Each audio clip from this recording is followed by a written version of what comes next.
I'll be reading the classical tale of Peter Rabbit. This book was written by the famous British author Beatrix Potter. She wrote this book over 100 years ago. It's a fantastic story, and I hope you like it just as much as I do. The Tale of Peter Rabbit, written by Beatrix Potter.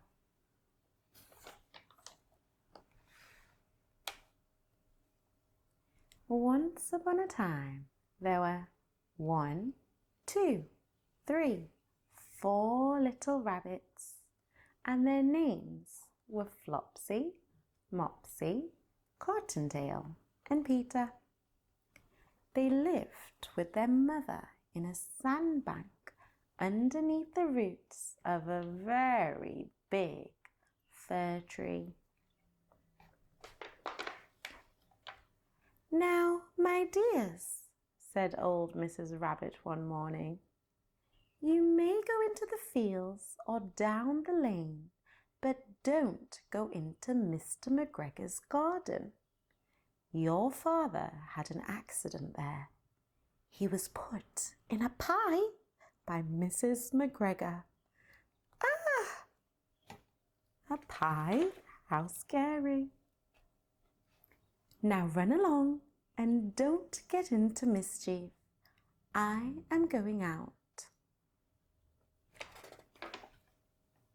Then old Mrs. Rabbit took a basket and her umbrella and went through the wood to the baker's. She bought a loaf of bread and 5 currant buns. Flopsy, Mopsy, and Cottontail, who were good little bunnies, went down the lane to gather blackberries. How delicious. But Peter, who was very naughty, ran straight away to Mr. McGregor's garden and squeezed under the gate. What is Peter going to do? First, he ate some lettuces and some French beans, and then he ate some radishes. Oh, Peter.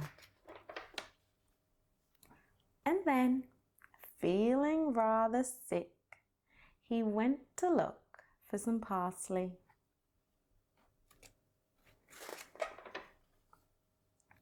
But round the end of a cucumber frame, whom should he meet but Mr. McGregor? I wonder how Peter feels. Mr. McGregor was on his hands and knees planting out young cabbages, but he jumped up and ran after Peter, waving a rake and calling out, "Stop, thief!" Oh dear, what will happen? Peter was most dreadfully frightened. He rushed all over the garden, for he had forgotten the way back to the gate. He lost one of his shoes among the cabbages and the other shoe among the potatoes. Oh no!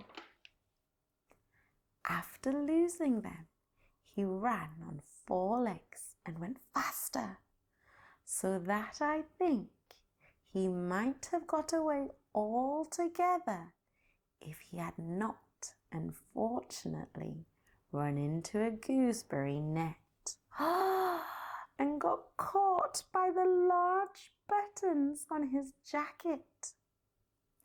It was a blue jacket with brass buttons, quite new. Oh dear, poor Peter. Peter gave himself up for lost and shed big tears. Oh, But his sobs were overheard by some friendly sparrows who flew to him in great excitement and implored him to exert himself. Mr. McGregor came up with a sieve, which he intended to pop upon the top of Peter, but Peter wriggled out just in time, leaving his jacket behind. And he rushed into the tool shed and jumped into a can. It would have been a beautiful thing to hide in if it had not had so much water in it. Uh-oh, splish splash. Mr. McGregor was quite sure that Peter was somewhere in the tool shed, perhaps hidden under the flower pots. He began to turn them over carefully, looking under each. Presently, Peter sneezed. Achoo!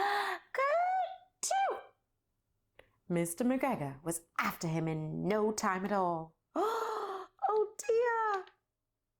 And he tried to put his foot upon Peter, who jumped out of the window, upsetting 1, 2, 3 plants. The window was too small for Mr. McGregor, and he was tired of running after Peter. He went back to his work. Peter sat down to rest. He was out of breath and trembling with fright, and he had not the least idea which way to go. Also, he was very damp with sitting in that can. After a time, he began to wander about, going lippity-lippity, not very fast, and looking all around. He found a door in a wall, but it was locked, and there was no room for a fat little rabbit to squeeze underneath.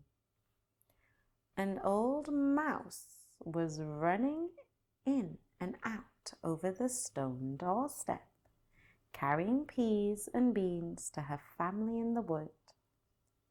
Peter asked her the way to the gate, but she had such a large pea in her mouth that she could not answer.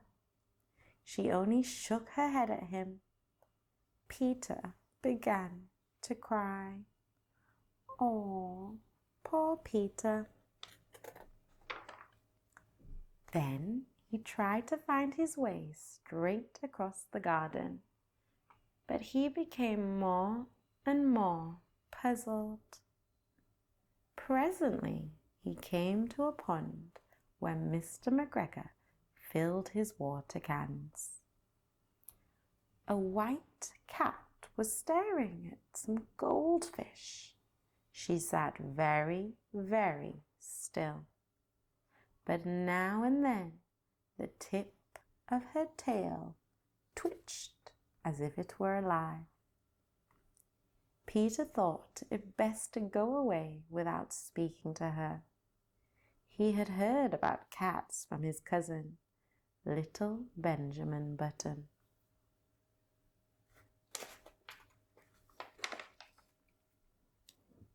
He went back towards the tool shed, but suddenly, quite close to him, he heard the noise of a hoe.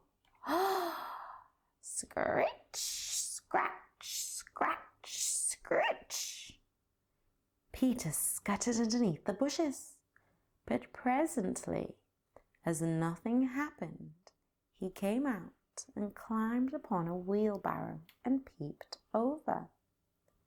The first thing that he saw was Mr. McGregor hoeing onions. His back was turned towards Peter, and beyond him was the gate. Peter got down very quietly off the wheelbarrow and started running as fast as he could go along a straight walk behind some black currant bushes. Mr. McGregor caught sight of him at the corner, but Peter did not care. He slipped underneath the gate and was safe at last in the wood outside the garden. Mr. McGregor hung up the little jacket and the shoes for a scarecrow to frighten the blackbirds. Peter never stopped running or looked behind him till he got home to the big fir tree. He was so tired that he flopped down upon the nice soft sand on the floor of the rabbit hole and shut his eyes. His mother was busy cooking. She wondered what he had done with his clothes. It was the second little jacket and pair of shoes that Peter had lost in a fortnight. That's 2 weeks. 2 pairs of clothes. I am sorry to say that Peter was not very well during the evening. His mother put him to bed and made some chamomile tea, and she gave a dose of it to Peter. 1 tablespoonful to be taken at bedtime. But Flopsy, Mopsy, and Cottontail had bread and milk and blackberries for supper. Wow! Beatrix Potter was born to a wealthy family in London and was raised by a governess. Instead of attending school with other children, she loved animals and had many pets, including rabbits. Beatrix spent many long holidays in the country and began to sketch and then watercolor animals, plants, and landscapes. She studied art in the late 1870s at the National Art Training School, and her first commercial success was selling art used in greeting cards. The Tale of Peter Rabbit began as a letter she wrote and illustrated to the children of one of her former governesses. Beatrix later transformed it into a book which she published privately.